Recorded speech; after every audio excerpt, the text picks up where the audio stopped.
মাত্র ৫ মিনিটে এরকম মজার নাস্তা! ও মাই গড! এটা কি সম্ভব?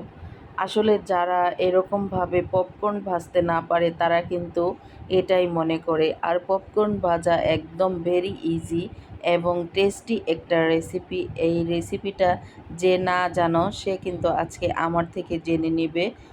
এত মজাদার এই পপকর্ন যদি তুমি ভেজে না খেতে পারো তাহলে কিন্তু জীবনটাই বৃথা। এই খাবারটা এত মজা, এত টেস্টি, একদম অল্প সময়ে 100% টেস্ট বজায় রেখে এত মজাদার একটা রেসিপি তুমি নিজে তৈরি করে নিতে পারবে, ভাবতেই পারবে না।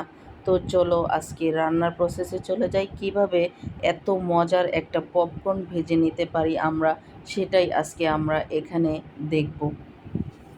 তো বন্ধুরা, ফার্স্টেই কিন্তু একটা তেলতেলে কড়াই নিতে হবে। অনেক ধরনের হাঁড়ি আমাদের ঘরে থাকে, কিন্তু এই তেলতেলে কড়াইটাই নিতে হবে। একদম পরিষ্কার ঝকঝকে চকচকে ক্লিন। আর এখানে দিয়ে দিলাম সয়াবিন তেল। সয়াবিন তেলই দিতে হবে, সরিষার তেল দিবা না। সয়াবিন তেলটা দিলেই কিন্তু ভালো হয়।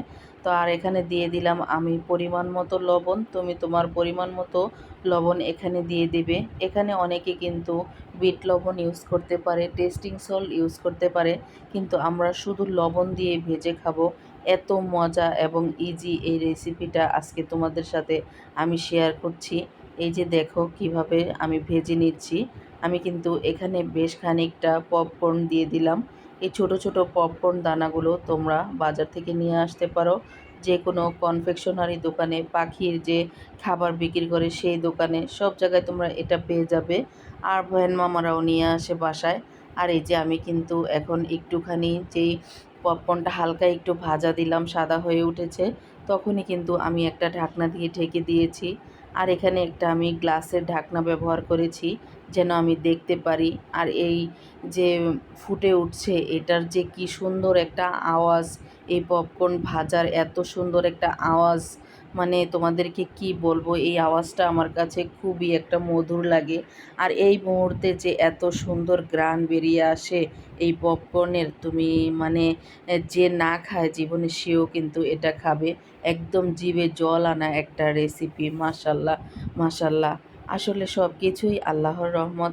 কিভাবে একটা ছোট্ট পপকর্ন দানা থেকে এইরকমভাবে কিন্তু এই যে মানে হলো এত বড় একটা পপকর্ন ভেসে ওঠে বা ফুটে ওঠে। মাশাল্লাহ, কি বলবো, আল্লাহর শুকরিয়া আসলে আমাদের আদায় করা উচিত। কারণ আল্লাহ এগুলো সৃষ্টি করেছে বলেই না আমরা এগুলো খেতে পারছি, দেখতে পারছি, বানিয়ে নিচ্ছি। সব কিছুই আল্লাহর একটা রহমত। এই যে দেখো আমার পপকর্নগুলো এত সুন্দরভাবে ফুটেছে আজকে, মানে আমি কি বলবো, পপকর্নের প্রেমে পড়ে গিয়েছি আসলে। তো এই যে আমি এগুলা একটা পাশে ঢেলে রেখেছি। আমি কিন্তু আরেকবার ভাজবো। আজকে পপকর্ন কিন্তু শর্ট পড়ে গিয়েছে, সবাই এত মজা করে খেয়েছে। আর এই পপকর্নের সাথে আমি দিয়েছিলাম হলো ম্যাগি যে স্বাদের মশলা আছে না, প্রাণ ম্যাজিক মশলা, সেই প্রাণ ম্যাজিক মশলাটা আমি দিয়ে আজকে আমার টিচারকে খেতে দিয়েছি। বাচ্চাকে পড়াতে এসেছে, তো মানে ভাবলাম যে বাচ্চার টিচারকে আজকে কি খেতে দেই, কি খেতে দেই। তো হঠাৎ করে মাথায় আসলো যে পপকর্ন ভেজে দেই, স্যার পছন্দ করে কি না। স্যারকে বললাম, স্যার আজকে একটু পপকর্ন খাবেন, ভেজে দেই? বলল যে ঠিক আছে আন্টি, ভেজে দেন। তো আজকে আমি চলে আসলাম এই যে চুলায় আজকে পপকর্ন ভাজতে। সেটাই আজকে ভাবলাম যে আমার বন্ধুদের সাথেও শেয়ার করব এই পপকর্নটা কিভাবে ভাজলাম আমি। সবাই পারো জানি, কিন্তু আমি এতটা এক্সাইটেড এই পপকর্নটা নিয়ে, তার জন্য আজকে তোমাদের সাথে শেয়ার না করে থাকতেই পারলাম না। আর যারা মানে এই রেসিপি কিন্তু সবাই পারে, আবার দেখা যায় অনেকেই নতুন রাঁধুনিরা পারেও না, তারা কিন্তু এটা সার্চ দিয়ে দেখে নিতে পারে সুন্দরভাবে এই পপকর্ন আমি কিভাবে ভেজে নিয়েছি। আর অনেকে আমরা বড় বড় শপিং মলে গেলে কিন্তু এটা অনেক দাম দিয়ে কিনে নিতে হয়, আর আমরা খুব অল্প টাকা দিয়ে কিন্তু বাজার থেকে পপকর্নের যে ভুট্টাটা সেটা নিয়ে এসে বাসায় আমরা এই মজাদার খাবারটা তৈরি করে নিতে পারি। তো এই যে দেখো বন্ধুরা, আমার আরও কতগুলো ভাজা হয়ে গিয়েছে, কত কত সুন্দর কালার এসেছে। তো এইভাবে চেষ্টা করবা। আর এটা কিন্তু মোস্ট ইম্পর্ট্যান্ট একটা কথা, যেটা একটা টিপস তুমি মনে করতে পারো, সেটা হচ্ছে আমি কিন্তু এখানে চুলার জালটা একদমই মিডিয়াম আঁচ রেখেছিলাম।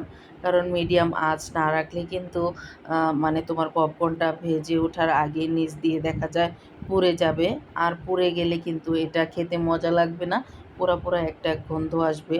এখানে আমি যেভাবে ভেজেছি তোমরা কিন্তু সেভাবেই ট্রাই করো বন্ধুরা। তো আজকে আমার এই পপকর্ন ভাজাটা তোমাদের কাছে কেমন লাগলো? প্লিজ লাইক, কমেন্ট, শেয়ার করতে ভুল করো না কিন্তু। একটি লাইক আমার কাছে খুবই গুরুত্বপূর্ণ। তোমাদের একটি সুন্দর কমেন্টস আমার কাছে খুবই গুরুত্বপূর্ণ। আমার পরবর্তী কনটেন্ট তৈরি করতে আমাকে হেল্প নেবে। তাই আজকের মতো এখানেই বিদায় নিচ্ছি। ভালো থেকো সবাই। Thanks for watching. আসসালামু আলাইকুম রহমতুল্লাহি ওয়া বারাকাতুহু। আল্লাহ হাফেজ বন্ধুরা।